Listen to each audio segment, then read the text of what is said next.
Ja da, jeg veldig spent på den det gjelder disse som her nede på Nobel-instituttet. Det jo slik at det 80 aktivitetsjournalister som til stede her, godt over halvparten av dem utlendinger. Så den internasjonale interessen som vanlig stor.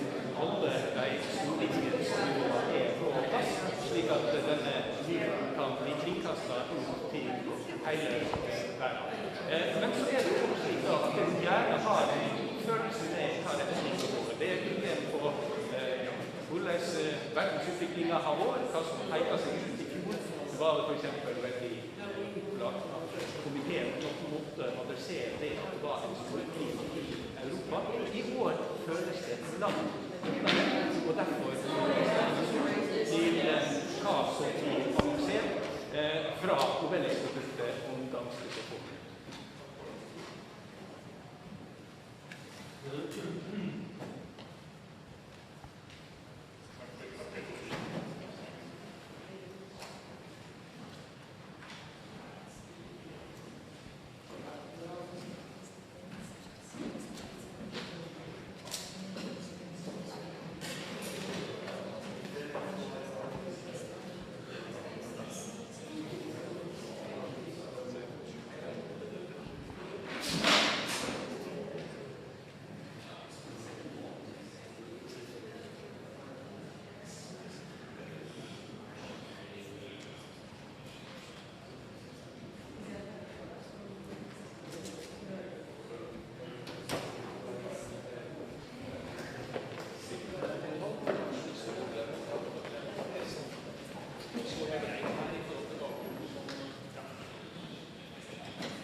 Ja da, her venter alle spent, og som vi hørte i studio.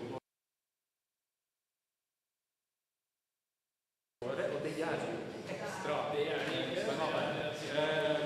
Alle verdens øyne nå rettet på denne døren. Det jo ritualet, det vi med på her. Det ingen ting om at det navnet på organisasjonen eller individet som nå blir framført fra talerstolen her i Nobel-instituttet. Det en pris som betyr det blir kallet verdens mest prestisjefulle pris. Den hjelper til med å løfte fram de sakene som vinneren kjemper for, setter søkelys på det, og gir selvsagt prisvinnere med en plattform som helt ny den de ofte har hatt. Ganske særlig i tilfellet der gjerne en prisene, som da får disse mye større. Så hører vi at de spekulerer på både og menneskerettighetsaktivister, eller kanskje internasjonale domstoler, som skal kunne få den, eller om det krig som tema i år. Alle de tre for seg. Her ser vi bilder fra bakrommet, og det dreier Andersen, altså som skal fram her for siste gang. Hun gir seg etter denne utdelingen, og også en sekretær, Olav Nølstad, som også står på bakrommet her, klarer til å fortelle verden hvem det som får Nobels fredspris i 2023. Så det betyr at tida for spekulasjoner blir over, og får greie for hvem som får Nobels fredspris i år, og alle venter spent på hvilket navn eller hvilken organisasjon som må bli framført, og da kommer det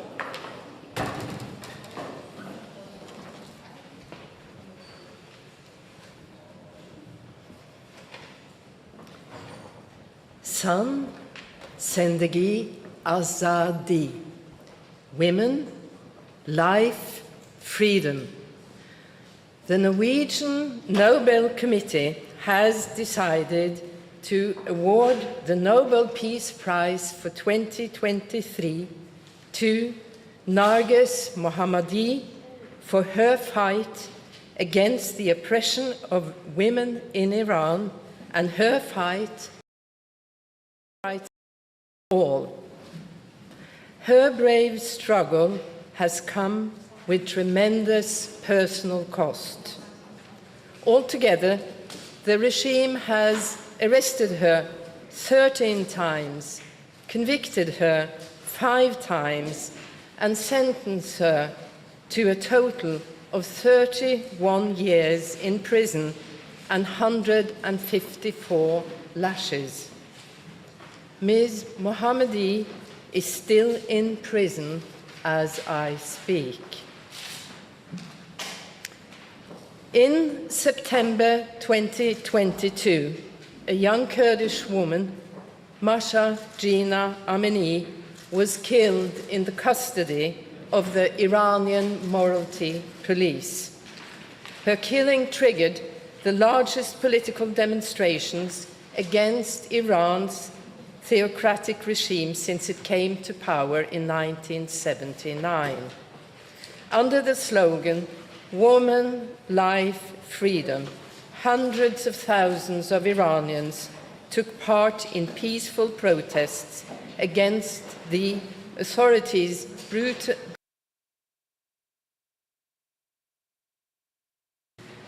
The regime cracked hard down on the protests.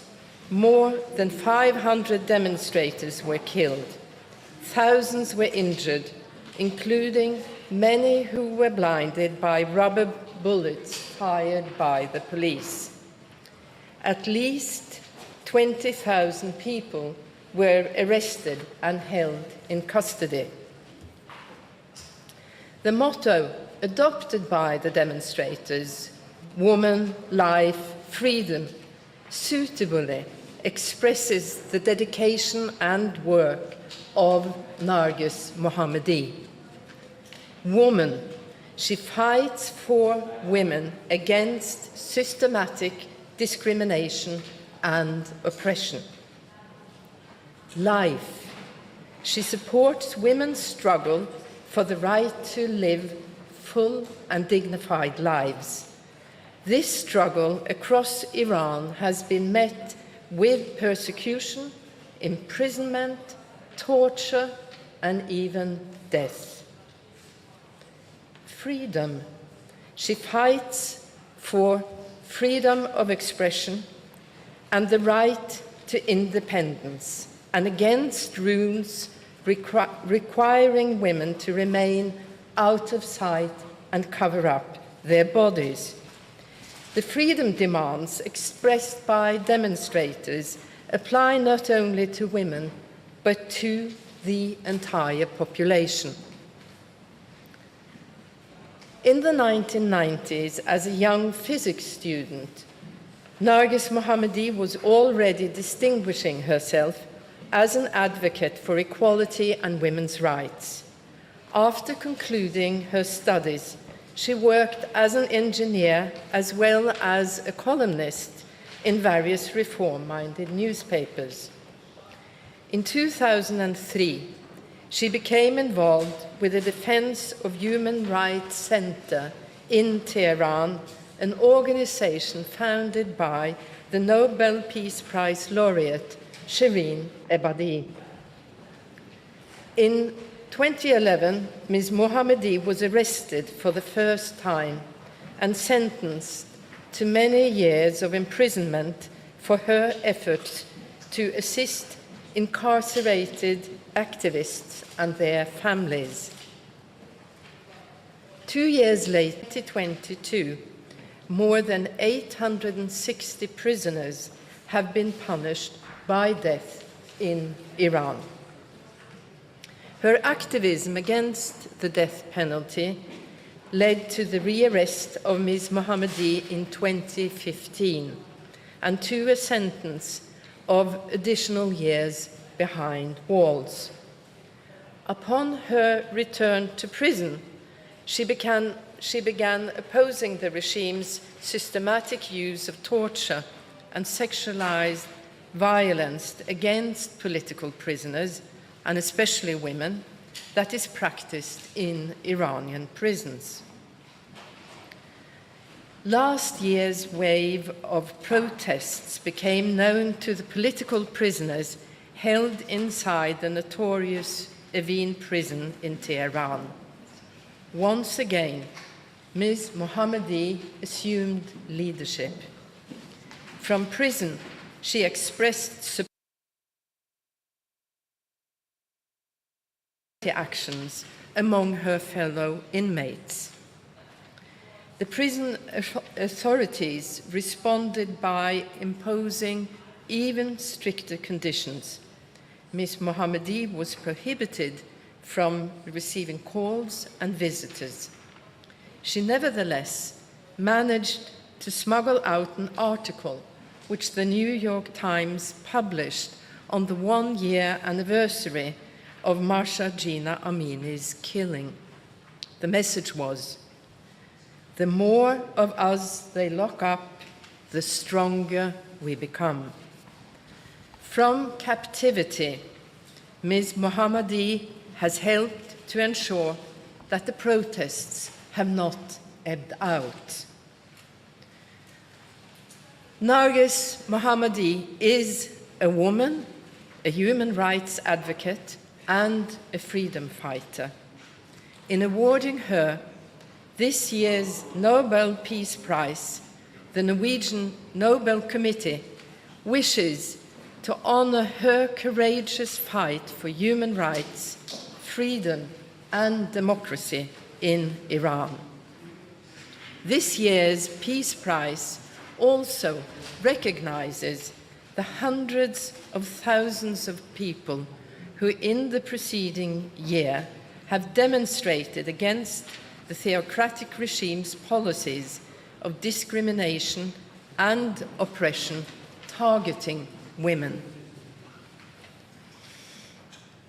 Only by embracing equal rights for all can the world achieve the fraternity between nations that Alfred Nobel sought to promote.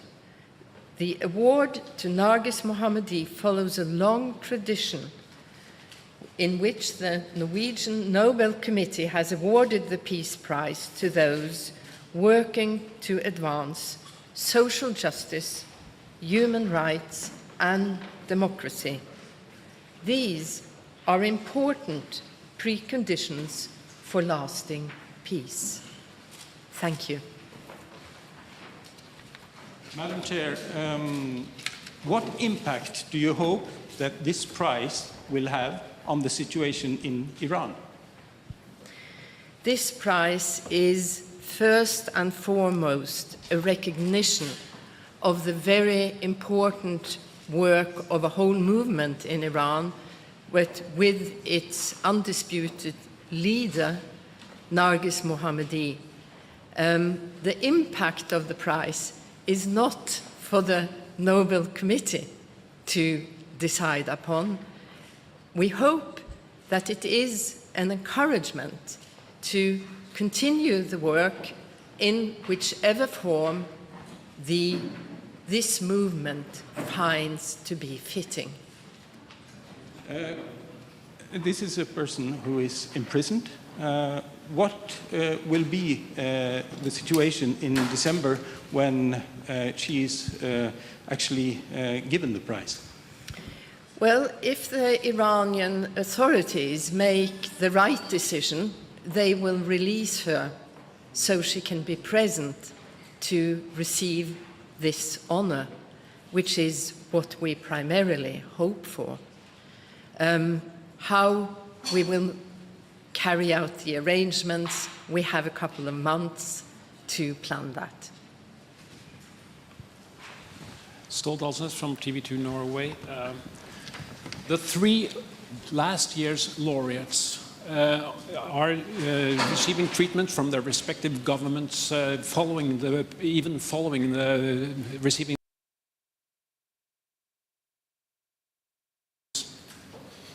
I'm sorry, how is my comment on? The last year's laureates, some of them in prison, they're still harassed by their governments. How do you comment on that situation? Well, it just shows, first of all, that democracy is on decline. There are plenty of authoritarian regimes around the world that suppresses opposition. And all these prizes, they illustrate that being a freedom fighter, being in opposition, comes at a very high cost. And of course, Mohammadi and Bialyatsky, they have this in common, that they have been fighting for basic human rights, and it has cost them everything, their lives. They are in prison on long, uncertain prison terms. They are isolated from family, friends, the rest of the world, and the cost for them individually, I think we can hardly imagine. And what is the signal from the Nobel Committee to the Iranian government? Well, the signal is listen to your own people.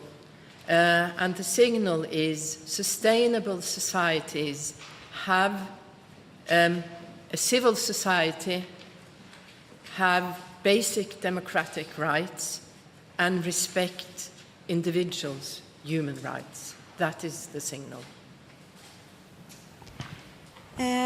Madam Chair, how has the committee reflected on whether or not this prize will affect Narges Mohammadi's security situation? This is, of course, impossible for us to predict. She is already in prison.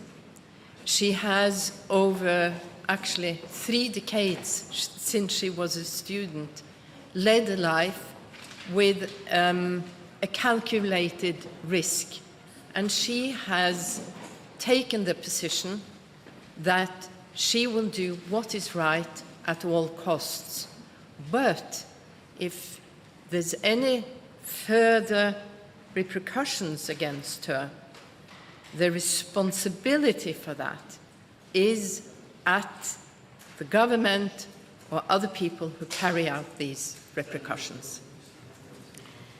The war in Ukraine still has great impact for people all over the world. Why has this year's Nobel Peace Prize not reflected on that?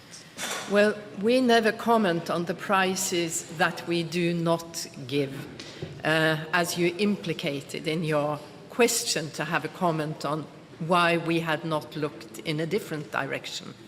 This year, we have found it paramount to, first of all, honor this very particular movement in Iran that is a unique situation Many have described what has happened during the last year as a revolution. Perhaps that remains to be seen. But what we do see is that a revolution carried out by women is a little bit different than other movements. That is significant, but also it is a global problem to honor the half of the population that is women in several countries around the world. Mieszko Czarnecki, Gazeta.pl from Warsaw. This year, laureate and prize seems to have much more universal context because women's rights are in danger in worldwide. Don't you think to many other governments worldwide, not only in Iran, but in Central or Eastern Europe, in Africa, in Southern America, and so on? Absolutely.